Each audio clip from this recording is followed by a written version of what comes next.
Hello student, Bhavani coaching classes के इस online YouTube platform पर आप सभी का स्वागत है।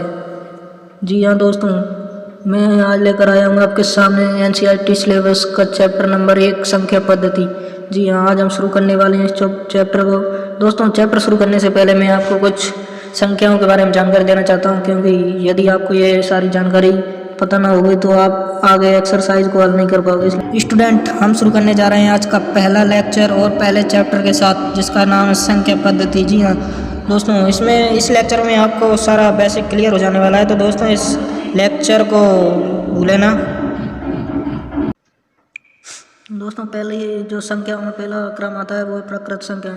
प्राकृत संख्याएं वे होती हैं जो 1 से लेकर अनंत तक चलती हैं। गिनती वाली संख्याओं में प्राकृत संख्याओं की गिनती कहलाती है। पूर्ण संख्याएं वे होती हैं जो 0 से लेकर अनंत तक चलती हैं। इसमें सारी प्राकृत संख्याएं भी आती हैं और एक्स्ट्रा 0 और बढ़ जाता है।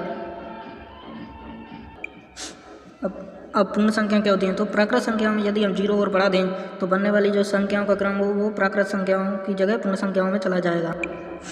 दोस्तों, इसका आप आराम से स्क्रीनशॉट ले लेना, क्योंकि मैं वीडियो को ज़्यादा लंबी ना करते हुए इसलिए आपको थोड़ा जल्दी बता रहा हूँ। इसके बाद नेक्स्ट आते हैं, अब आता है पूर्णांक। तो पूर्णांक क्या होते हैं? पूर्णांकों में सारी धनात्मक और सारी ऋणात्मक संख्याओं को यदि कंबाइन कर दिया जाए तो बनने वाली जो संख्या होगी वो पूर्णांक संख्या कहलाती है। इसे अंग्रेजी में इंटीजर नंबर बोला जाता है। दोस्तों, इस बात का आपको ध्यान रखना होगा कि कौन सी संख्याएं कहाँ से शुरू होती हैं, क्योंकि एग्जाम में कई सारे सवाल इन्हीं के ऊपर पूछे जाते हैं। जैसे कुछ उदाहरण मैं आपके लिए लेकर आया हूँ जो कि पिछले एग्जाम में पूछे भी गए हैं। तो देखो पहला क्वेश्चन। तो स्टूडेंट, पहला सवाल देखिए, प्रथम 5 पूर्णांक संख्याओं का योग क्या होगा? दोस्तों, यदि आपको पता नहीं होता कि पूर्ण संख्याएं कहाँ से शुरू होती हैं तो आप इस क्वेश्चन को नहीं कर पाते। इसलिए तो मैं आपको लेकर ये सारी नॉलेज लेकर आया हूँ। दोस्तों, प्रथम 5 पूर्णांक पूर्ण संख्याएं 0 से शुरू होती हैं, इसलिए इसमें 0, 1, 2, 3 और 4 को जोड़ेंगे तो क्या आएगा? 10। इसी प्रकार -4 से +4 तक के पूर्णांकों का गुणनफल क्या होगा? दोस्तों, अब इसने गुणनफल की बात की है तो गुणनफल में देखो -4 से +4 तक, तो बीच में क्या आएगा? 0। अब आप जानते हो कि जहाँ 0 आ गया तो वो सभी को फोड़ता है, और फोड़ने पर हमें क्या देगा? 0। इसलिए यह क्या आया? 0। तो दोस्तों, अगला दोस्तों अब आते हैं हम परिमेय संख्याएं और अपरिमेय संख्याएं। दोस्तों, इस टॉपिक में परिमेय और अपरिमेय इन दोनों टॉपिक बहुत मोस्ट हैं, इनको ध्यान से पढ़ना होगा। ये सारा टॉपिक चलने वाला है वो परिमेय संख्याओं के ऊपर ही चलेगा। तो परिमेय संख्या क्या होती है? वे संख्या होती है जिन्हें P/Q के रूप में लिखा जा सके। अब P/Q क्या होता है? तो P/Q जो है वो पूर्णांकों से लिए गए हैं, P/Q, और यहाँ Q का मान जो है वो डज नॉट इक्वल टू 0। तो Q का मान 0 क्यों नहीं होना चाहिए? क्योंकि यदि हम कोई भी संख्या के बटे में भाग लगाते हैं तो वो हमें क्या देता है? इनफाइनाइट, जो कि क्या होता है? अपरिभाषित। इस बात का भी ध्यान रखना कि ये P/Q है वो क्या एक प्रकार का पूर्णांक संख्या है। तो पूर्णांक संख्या में क्या आता है? प्लस माइनस, सारी प्लस माइनस की संख्याएं आती हैं। तो परिमेय संख्या कौन कौन सी होती हैं तो थोड़ा बहुत हम देख लेते हैं इनके बारे में। देखो, परिमेय संख्याओं में सबसे पहले तो पूर्णांक यानी क्या आएंगी? प्लस माइनस वाली सारी संख्याएं इसमें आएंगी। प्लस में हम उन्हें क्यू से बता देते हैं। चलो ठीक है, ये हमारी पूरी पूर्णांक संख्या। इनके अलावा भी दोस्तों जैसे -7 है, 0.3 के ऊपर बार है, ये सभी क्या किस में आती हैं? परिमेय संख्याओं में। क्योंकि ये जो मैंने लिखा है 0.-3 मतलब माइनस नहीं, मतलब ये बार है। ऐसे बार का मतलब होता है कि 0.3333 डैश। दोस्तों, ये अनंत तक चलता है, इसका कोई अंत नहीं होता। और ये आया कहाँ से? तो ये आया है जैसे 1/3। 1/3 में आप भाग लगाओगे तो 3 बार जाएगा 0.3, फिर वापस 1/1 में दोबारा लगाओगे तो 3, इसी तरह ये चलता रहेगा, कभी इसका अंत नहीं होगा। तो ये इन्हें बोलते हैं अशांत आवृत्ति की संख्याएं, जो कि हम आगे पढ़ने वाले हैं अभी। इसी तरह की एक और है 0.6, इसके ऊपर बार है, ये होता है 2/3। इसमें भाग लगाओगे तो आपको यही मिलेगा, मतलब 0.666 डैश यही आता जाएगा। दोस्तों, इसका कभी मतलब ये समाप्त नहीं होंगी, नहीं, तभी तो इन्हें बोला जाता है अशांत आवृत्ति की संख्याएं। इसके बाद हम देखते हैं परिमेय संख्याएं।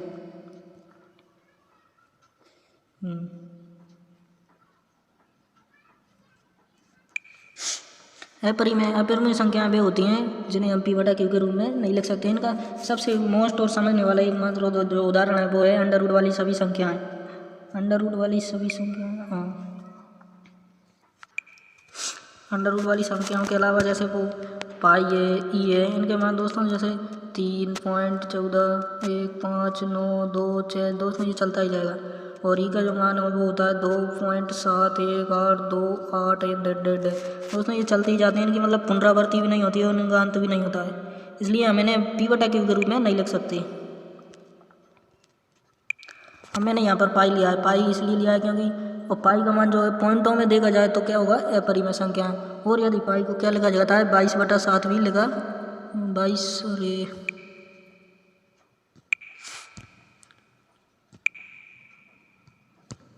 22/7 भी लिखा जाता है।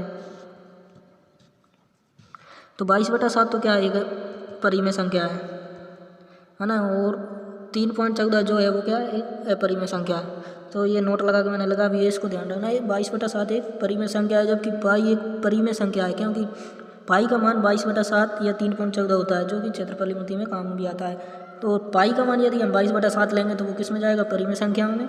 और यदि 3 पॉइंट के लगभग लेंगे तो वो किस में जाएगा, अपरिमेय संख्याओं में। इसके बाद हम आगे चलते हैं नेक्स्ट, वास्तविक संख्याएं। वास्तविक संख्याएं परिमेय और अपरिमेय संख्याओं के अलावा जो हमने पढ़ा है पीछे, पूर्ण संख्या, प्राकृत संख्या, इन सभी के जो कंबाइन है वो सारा मिलकर क्या बनाता है, जो मिलकर बनाता है सारा वास्तविक संख्याएं।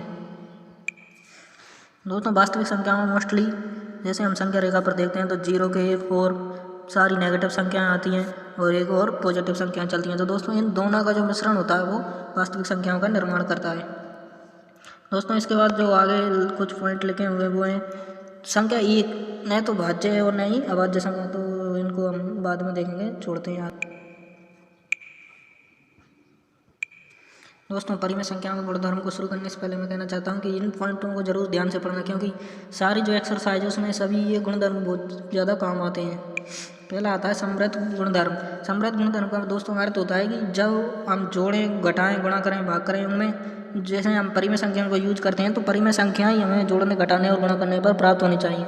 जैसे कि कुछ पॉइंट लिखे हुए हैं कि a+b को जोड़ा जाए तो हमें परिमेय संख्याएं प्राप्त हो, जैसे 2/7 है प्लस 4/7, इनको जोड़ा जाए तो 4 2 6/7, जो कि हमें एक परिमेय संख्या प्राप्त होती है। यानी कि a+b जो है क्या योग के लिए समृद्ध गुण दर्शाता है।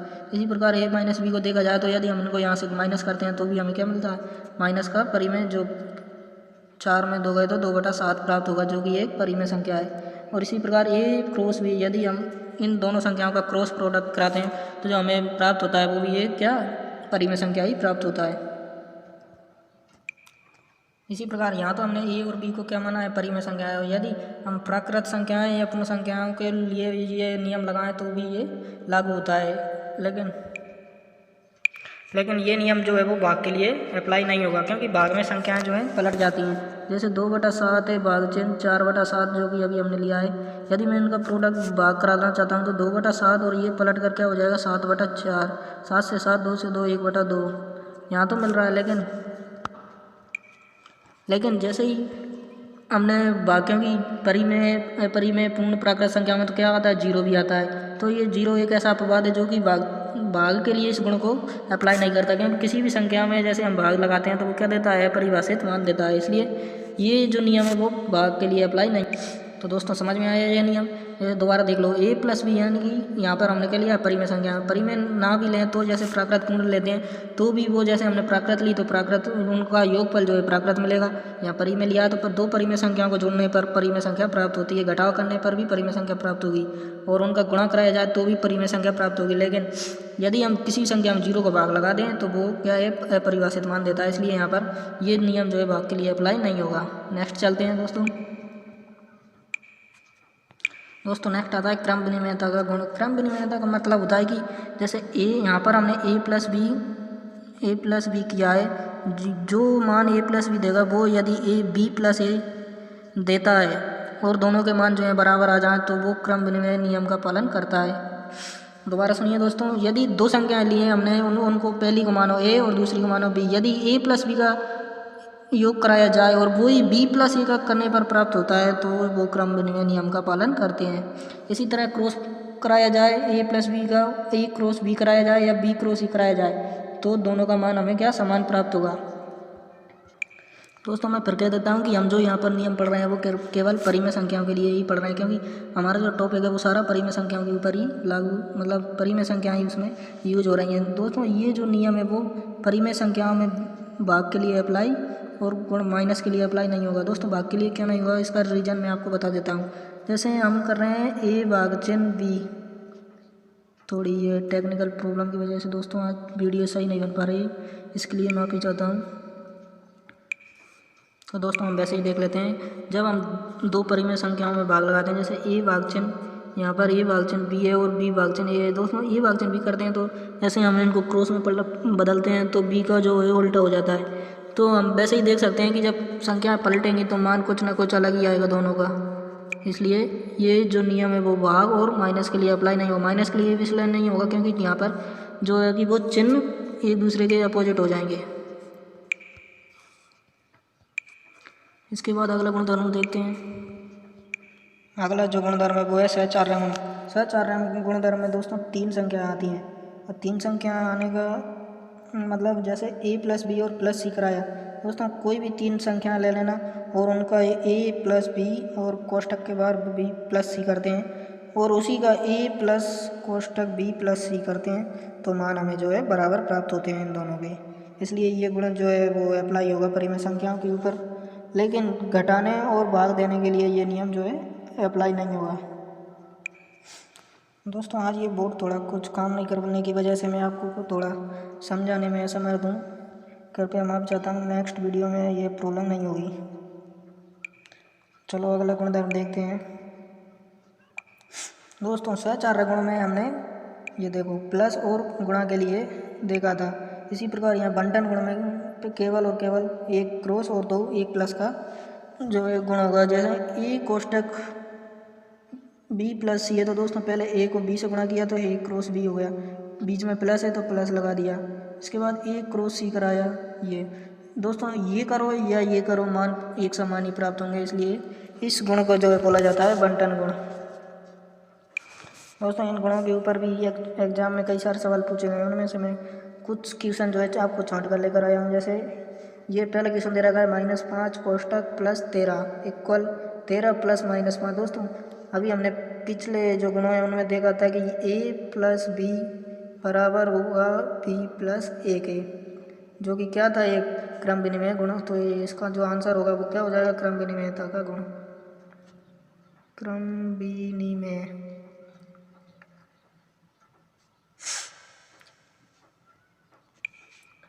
नेक्स्ट क्वेश्चन है -7 प्लस 3 कोष्टक प्लस 8। दोस्तों इस तरह का जो गुण है वो अभी हमने जस्ट पीछे ही देखा था। देखो ये सहचार्य गुण a प्लस बी प्लस सी बराबर a प्लस कोष्टक b प्लस सी। तो ये क्वेश्चन भी इसी टाइप का है दोस्तों। तो ये किसका हो जाएगा, सहचार्य गुण का, सहचार्य गुण का। दोस्तों इसी तरह के क्वेश्चन एग्जाम में आपको इन गुणों के ऊपर मिलेंगे, इसलिए इनको ज़रा थोड़ा ध्यान से पढ़ना होगा। इसके बाद हम नेक्स्ट चलते हैं अगली प्रॉपर्टीज पर। दोस्तों अगला टॉपिक जो आया है वो है किसी संख्या का योज्य प्रतिलोम। दोस्तों योज्य प्रतिलोम में जो प्रतिलोम शब्द है इसका अर्थ होता है उल्टा। अब उल्टा कैसे, तो देखो यहाँ पे योज्य का मतलब कि कोई संख्या a है। अब ये पूछे कि इसका योज्य प्रतिलोम क्या होगा, तो इसका योज्य प्रतिलोम जो होगा -a।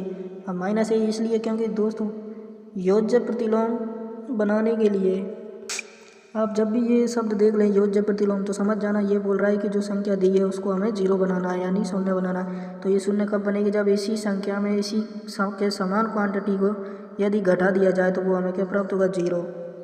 इसी तरह दोस्तों ध्यान रखना क्योंकि इनमें स्टूडेंट ज़्यादा कन्फ्यूज होते हैं। अगला भी आएगा योज्य प्रतिलोम है, योज्य तत्समक है, गुणन प्रतिलोम है, गुणन तत्समक है, तो इनमें कन्फ्यूज नहीं होना है। सीधा सा अर्थ मैं आपको बता देता हूँ कि योज्य प्रतिलोम में तो हमें याद रखना है कि हमें क्या बनाना है, शून्य बनाना है।